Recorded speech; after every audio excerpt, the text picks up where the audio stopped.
He said that he got about 2 million when he turned 18 years old, and he should have got at least 20 million. His father tried to coerce him to sign a £256,000 cheque. He was addicted to substances that his sister died of. He was granted a restraining order from his ex-girlfriend who threatened to stab him. In that last live stream of Aaron's, it was almost like he was saying goodbye. Okay guys, so first of all, ignore the red around my lips. I was gonna wear a red lipstick, but I didn't really go with the tone of the eyes, so I had to change my lips like 3 times. They're a little bit red, so ignore that. I haven't just been like eating a bowl of spaghetti. Anyway, today I want to discuss Aaron Carter. I think there were definitely things that I disagree with around who Aaron Carter was, but in other circumstances I genuinely feel like he was misunderstood. And I see people saying, you look like you have AIDS, you should go die. I don't understand how I dedicated 22 years of my life to my fans, and now they turn on me. Do you regret ever getting involved in... I didn't have a choice. It got bad when I was about 15 years old, because when I did MTV Cribs, the day that I had to go show off that house, my mom and my dad told me, we're getting a divorce, but you still have to go do this. I had to go show off all the stuff my whole life that was going to be taken away from me. There's a lot of stuff that the more I dug, the more I realised I had no idea about this man. And I was sad to hear of his passing. I genuinely thought and hoped that eventually he would get completely clean. And at one point I know he was, and he would be able to get help and live a better life. But unfortunately that wasn't the case. If you're not aware, Aaron Carter passed away on the 5th of November 2022. He died in his bathtub. So at the moment, the cause of death is deferred after the autopsy. Autopsy being completed, no cause of death has been determined. Bubba, we need to film.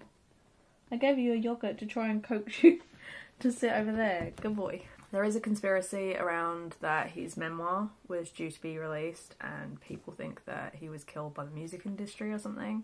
I don't like to make conspiracy theories about people's deaths. I think it's kind of gross, especially when we don't have all the information. Maybe if this was in a couple of years' time where you've got like a substantial list of information, but just kind of assuming, I don't think it speaks well of the dead. I'm going to go through Aaron's life, or as much as I know about it. Then I'm going to talk about his last ever live stream. So Aaron Charles Carter was born December 7th, 1987, so he died at 34 years old. He is the younger brother of Nick Carter, who probably everyone knows is the blonde singer from Backstreet Boys. So Aaron began performing at age of 7, and this was after the Backstreet Boys had formed. So he started performing at such a young age, and considering what a lot of people know about the music industry, even the film industry in LA, considering a lot of child actors have come out and said that they were abused, or, you know, sexual photos were taken of them and their feet and all this sort of stuff. Say nice things about me? Because I will tase her if necessary. Uh-oh. I have the taser. We haven't had to use it in a long time. But I said lots of nice things. No, I said nice things about you too. Oh. That the creator of her show manipulated her to do things she wasn't comfortable with. He reaches out and places his hand on my knee. I get goosebumps. You're cold, he says, concerned. I don't think that's why I got the goosebumps, but I agree. It's always best to agree with the creator. He pats my shoulders, and then the pat turns into a massage. I want to say something, to tell him to stop, but I'm so scared of offending him. Come on, take a sip. No thanks. Come on. I've never had alcohol before, and I'm only 18. Couldn't I get in trouble? The Victorious kids get drunk together all the time. The iCarly kids are so wholesome. We need to give you guys a little edge. The more we've found out over the years, the more it doesn't surprise me in some way. I mean, it still shocks me that people would treat children or anyone in this way, that the parents weren't protecting these children. I mean, that still shocks me. In some ways, unfortunately, now it doesn't surprise me to find out that a lot of these child singers or actors, etc., were abused or at least traumatized in some way due to being so young when they came to LA. I always had a soft spot for Aaron Carter because his song, this is probably pathetic because I was so young, but the first ever cassette, this is how old I am, the first ever cassette I bought, like, of a single was Aaron Carter's Aaron's Party, Come and Get It. I also at the same time bought a Madonna album. Those were the first 2 cassettes I ever bought with my own pocket money. So because of that, I kind of have like this soft spot for him. everyone had a fucking crush on him when I was a kid. I know I did. Being Nick's brother, obviously, if you're a fan of the Backstreet Boys, you tend to be a fan of Aaron Carter. You know, from a kid's point of view, at the time, you know, you saw this kid around your age doing these amazing things, and it was incredible. Like, this, what everyone wanted. Like, you know, when I was a kid, I wanted to be a singer. A sort of group like Hearsay that collaborated on, what was it, Pop Stars or Pop Idol or something.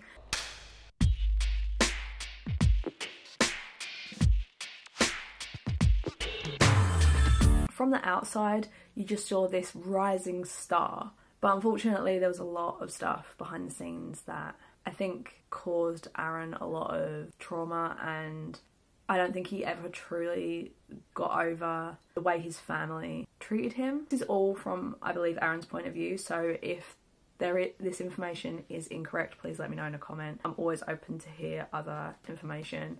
I'm just going by the research that I've done. I should wind back really quickly. Aaron actually started his career as a lead singer of a band, and then because his brother became like this big pop star in this boy band, that's when he had his solo career. After this, Aaron's Party, Come and Get It, after that blew up, he actually got invited to be on the Lizzie McGuire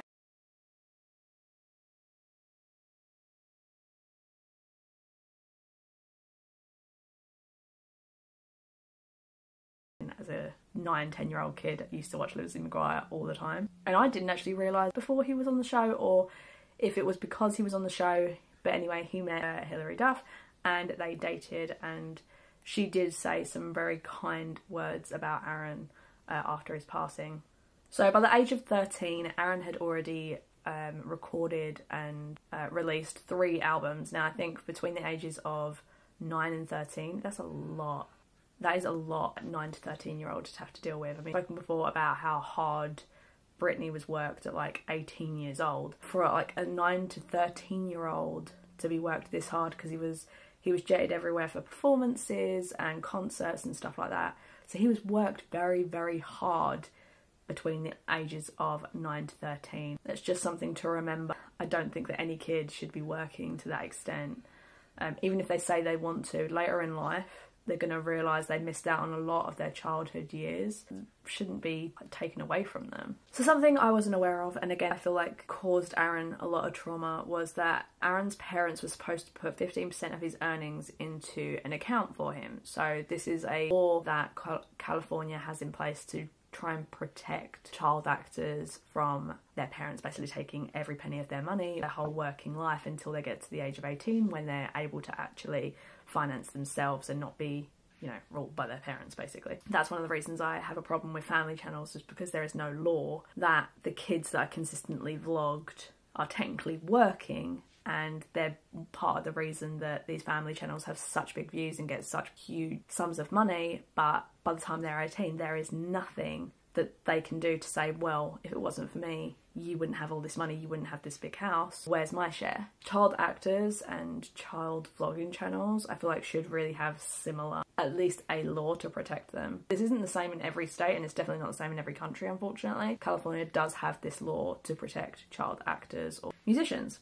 This is what Aaron has said. As per Aaron's own words, he said that he got about 2 million when he turned 18 years old, and he should have got at least 20 million in his account. After he turned 18 in 2005, Aaron learned he owed 4 million in tax, and in November of 2013 he had to file for bankruptcy to shed more than 3.5 million in debt, mostly taxes owed from the money it made at the height of his popularity when he was a minor. Basically, his family hadn't protected him and paid his tax, and hadn't put the money that he should have had into his account. Aaron also claims that his earnings has helped his parents purchase 15 houses and at least 30 cars, and he didn't get a portion of those profits when they were sold. So if that's the case, I think that's really, really scummy that his own parents stole his money, or at least used a huge percentage, 95% of his money,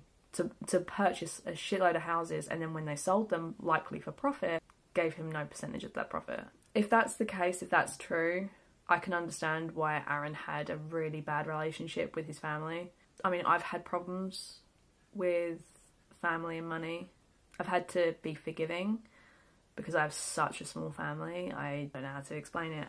I've wanted to talk about this for a really long time, and I probably will in an in-depth video at some point. Money and family is so toxic. By the time she was 15, Jenette was the one paying all of her family's bills, and they depended on her. My family was struggling from the day I was born, so my mom put me in acting when I was 6 to bring in some additional income. I think my mom saw my career as a way out. There are too many members of my family that think it's okay to look at me as a bank account. I didn't speak to them for years because of that. So I can understand if Aaron also had to distance himself from his family because of the way he was treated as a child.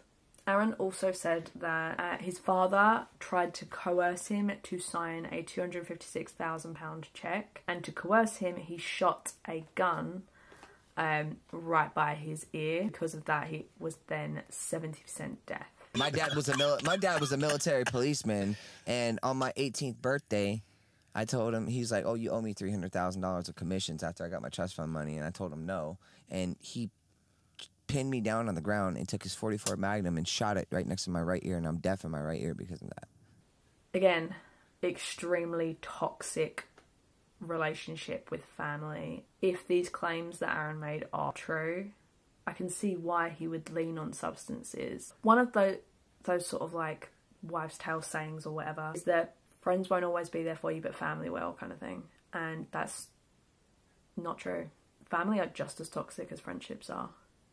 Every relationship you have, whether it's family, friends, or a partner, every single person has to be putting in the same amount of effort, and they shouldn't be expecting that you're just a bank account. It's disturbing, unfortunately, the amount of families that think that's okay to do.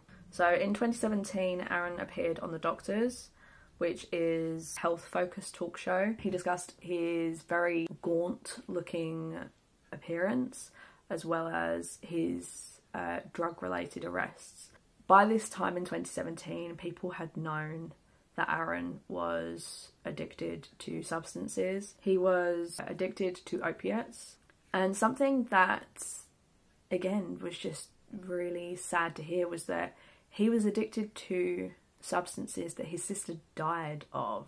THC, aka marijuana, was positive. Benzodiazepines, Smoke that. Xanax, for instance, positive. It was also positive for opiates, hydrocodone. What scares me about that drug panel is your sister perished from an overdose, and you've got a mixture of benzodiazepines with opiates, which is how many people accidentally can die. He was literally going down this exact same path, or at least partly the same path that his sister was, and that's how much trauma I truly feel like Aaron must have gone through. Your family member has died due to their own addiction. That's kind of like a true low that most addicts, I feel like, not all, don't get me wrong, but most addicts will feel like this is the push I need to get clean because I don't want to turn out the same way my sister did. Although from Aaron's claims there has been more trauma related to his sister, so maybe that's why that didn't push him. It would have someone else who maybe had a good relationship with their sister. Again, this wouldn't necessarily happen for every addict. I think it would definitely push some to at least try and get clean. After this talk show, he went to rehab, and it was determined that he was malnourished. It's really, really sad to think about that someone who had a famous family, basically, famous brother, and don't get me wrong, I completely understand why Nick would have distanced himself.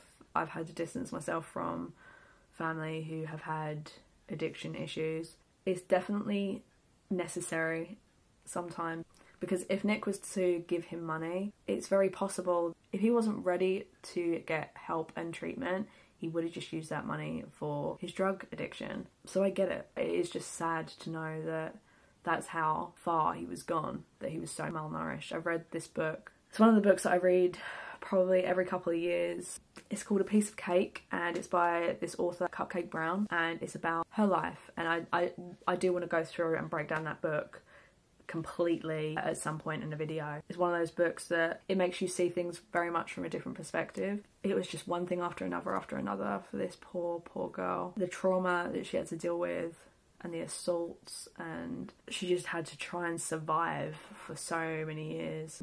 She had to hit rock bottom before she got help, and she was also extremely malnourished. Their stories definitely do not match, but that part of the story where she hit rock bottom and she was basically skin and bone, she was doing anything she could to get drugs, it really hit me that that could have been where Aaron was. So Aaron was also diagnosed with schizophrenia and bipolar disorder. I think being diagnosed, it can give you a lot of understanding of the way your brain works and start to break down how to deal with those things. Like, for instance, I have depression, I have anxiety, and I have ADHD. The way that they form and deal with things in my brain, it's helped me. The more I understand the mental illness, the more I understand why I am the way I am and how to better myself consistently. The diagnosis isn't always the be-all end-all, but it definitely helps you understand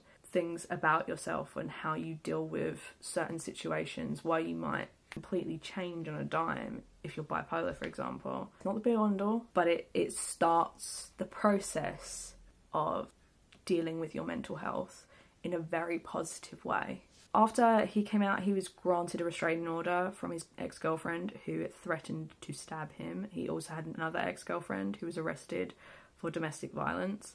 So I didn't know this, and I think it calls to a lot of trauma he likely dealt with earlier in life.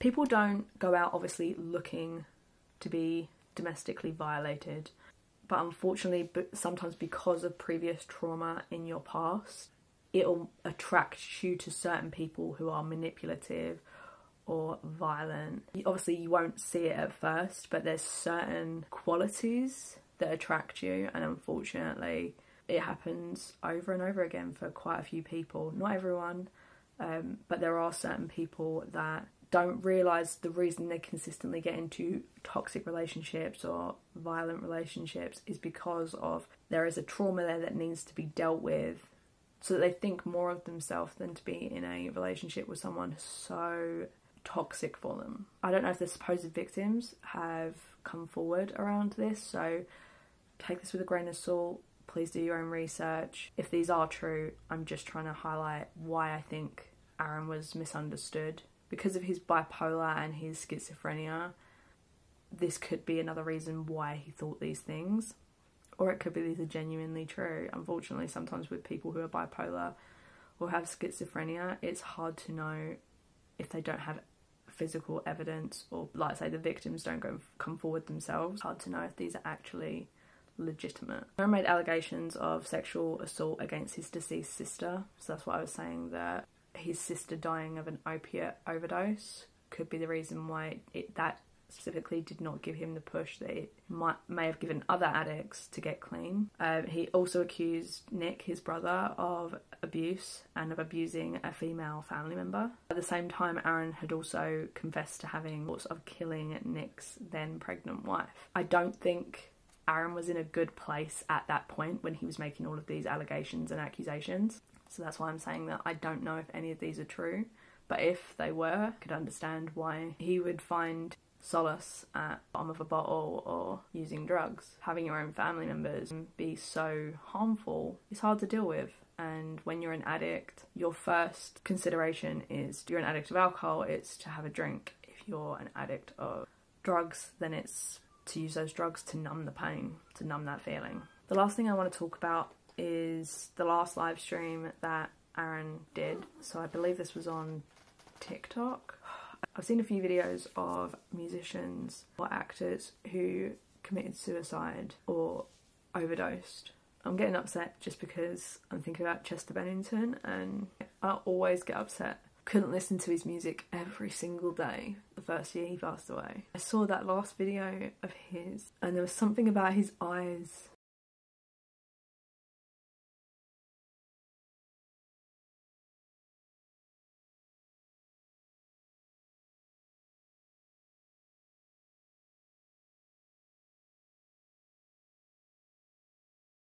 There wasn't the life in them there normally was, and it was similar in previous interviews before he passed away. You wouldn't know what you were looking for beforehand, but In hindsight, you could definitely see something was wrong. In that last live stream of Aaron's, it was almost like he was saying goodbye. I had a great time, but I guess it's over, that's okay, right? Because his eyes were so similar in that way. That's one of the reasons why I don't necessarily believe the conspiracy theories, because I've seen that look before. I've had that look before. It's one of the things that I'm kind of always surprised at every birthday. I'm still here. I didn't think I'd make it to 30. I always thought I was gonna die before I turned 30. When I was a little kid, I always thought I was like, oh my God, I'm gonna die. Even when I was like 13, 14, it's just been this thing in my head, and I finally made it to 30. As someone who has depression, I know how numb it can feel sometimes. You have that little voice saying, no one would care if you died. No one would miss you. It would be so much easier. I know what it's like. That's why I don't believe it was a conspiracy. I think that Aaron was struggling. It doesn't matter how good things are in your life, that schizophrenic part of him, it would have been telling him every day that he was worthless, his life wasn't good enough, that he wasn't good enough. And I'm genuinely sorry to him and his family that they were stronger than him. Seeing how upset Nick was, I think it was the day Aaron passed away, they had a gig and they dedicated a song to Aaron.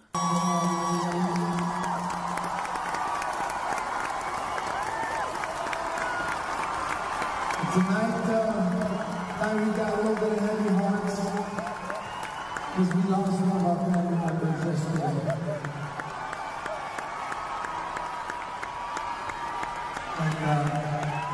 He's for two, yeah. He was good.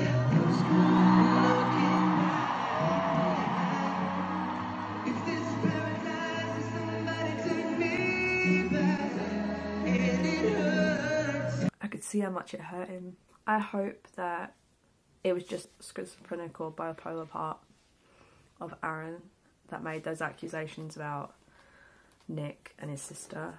I do tend to believe that his family took advantage of him and his money, and I believe that because of that it caused trauma to Aaron, and for Aaron it was easier to become numb using drugs. I think people that struggle with opiates, with addiction in general, sometimes they don't see or cannot control the chaos. I think that's why Aaron was misunderstood. I think unfortunately the media will consistently the narrative that, you know, people who take drugs who have addiction issues are the worst types of human being, and they definitely can cause a lot of problems for a lot of people in their lives. But the truth is they just need help and they need understanding, and sometimes you definitely have to create that boundary to make sure that your own mental health, if you're a person on the other side of that person with addiction, you definitely need to set those boundaries to create better relationships. And I wish that someone would have taken the time to just understand him properly, work with him every day to get him better. Aaron may not have been the best person in the world to a lot of people, but he was still a person and he didn't deserve to die. So yeah. If you did enjoy this video, found it informative, make sure to give it a like and subscribe if you feel like it. I'd really appreciate it. Let me know if there's a specific subject in a comment below that you want me to look at next. Sometimes these kind of things happen and I will want to do the research and look into them. But sometimes if I don't have a subject, it's great to hear from you guys what you want to see or hear about next. So let me know. But I hope you enjoyed this video and I hope to see you all in the next one. Bye!